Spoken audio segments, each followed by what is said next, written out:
นี่นะจ๊ะควันขึ้นอีกแล้วขโมงโฉงเฉงนะจ๊ะแกงหน่อไม้ฝีมือแม่เราเองจ้า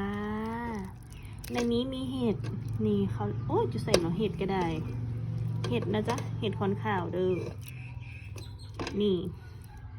ถั่วต้นเด้อบ้านเราเรียกว่าถั่วต้นหรือภาษาภาคกลางเรียกว่ากระเจี๊ยบนะเจ๊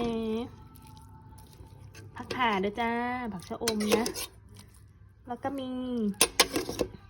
ตัวอีลอกน้อยเด้อ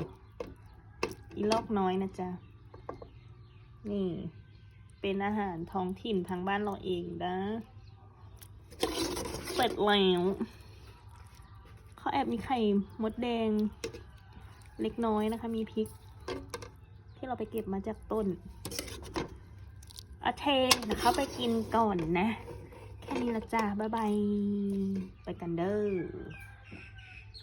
ขวัญ